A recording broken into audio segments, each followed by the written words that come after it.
মাছ দেও দেখা পলিথিন টেনে খাওয়া শুরু করে দিচ্ছে। আসসালামু আলাইকুম। গত কয়েকদিন ধরেই গুড়ি গুড়ি বৃষ্টি এবং বাতাস হচ্ছে। তো এখন আমি বক পাখির জন্য আমাদের বাজারে যাইতেছি মাছ আনতে। রবিবার এবং বুধবার আমাদের বাজারের দিন।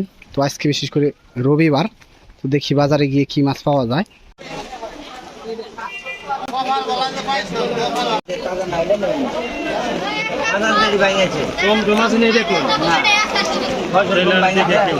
ফাইনালি আমি কিন্তু বাজারে চলে আসছি অনেকটা কষ্ট করে বৃষ্টির মধ্যে ভিজে ভিজে। তো এখানে দেখতেছি পুঁটি মাছ কোথায় বিক্রি করে, এই যে ভাই এখানে পুঁটি মাছ বিক্রি করতেছে।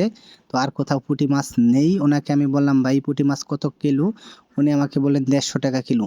তো কি আর করা যাবে, যেহেতু বক পাখির প্রিয় মাছ পুঁটি, আর কোথাও পুঁটি মাছ নেই। তো বাধ্য হয়ে 150 টাকা কিলো পুঁটি মাছ নিয়ে নিলাম। বক পাখির জন্য পুঁটি মাছ নিয়ে ঘুরছি। ওডি বুড়ি মাছ কদিন খাবো? এডি মনে করলে যে 2 দিন খাইলে আবার সকাল টাইম নিয়ে দিবি। তো আজকে বেশি করে আনতা, বারে বারে মন জানো।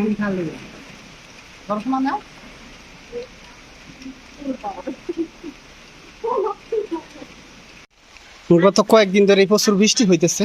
তো বৃষ্টির কারণে ঠিক মতো বক পাখিরও সকালে খাবার দেওয়া হয়নি। এখন 12টা বাজে। তো এই মাত্র বাজার থেকে মাছ নিয়ে আসলাম। ডাক দাও ডাক দাও। তোমার ডাকা আবো না, তোমার তো চিনে না। এই যে দেখাইতেছি বাইকরে দাওছে।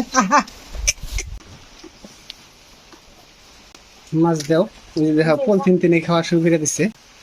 ওরা মাছ দেখে পাগল হয়ে গেছে। হ্যাঁ কি কইলে? বড় না সব খায়। মাছ খাওয়ার জন্য পাগল হয়ে গেছে। তোমার হাতে নেই খাবো। হ্যাঁ এই যে কোনে যে টই টই করে উঠতেছি। বড় একটা খাইছে এটা, এই কারণে তো ওটা ওই যে ইয়ে যায় বইতেছে, এটাই খাইতেছে ওটাই খায় না। দেও কয়টা বেশি করে দাও।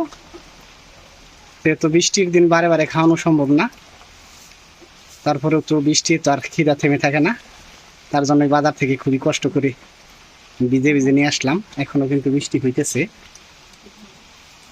সকালে তো কিছু খাওয়াইছিল নাসমা নাকি? সকালে অবশ্যই খাইনি। সকাল থেকে না খাওয়া 12টা বাজে বেলা। এখন বৃষ্টির পানি পড়লে কাপ হয়ে গেলে অবশ্যই খুবই কষ্ট করে আজকে বৃষ্টির মধ্যে ভিজে ভিজে এই মাত্র নিয়ে আসলাম মাছগুলা। আর খাবো না মনে হয়, ওই দিকে গেছে গা। আর কটা দেবো নু। হ্যাঁ টই টই করতেছে তোমার পিছনে যে।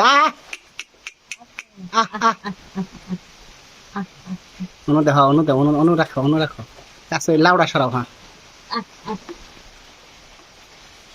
ওই বালতিটাও সরাই দাও। যা খাগা।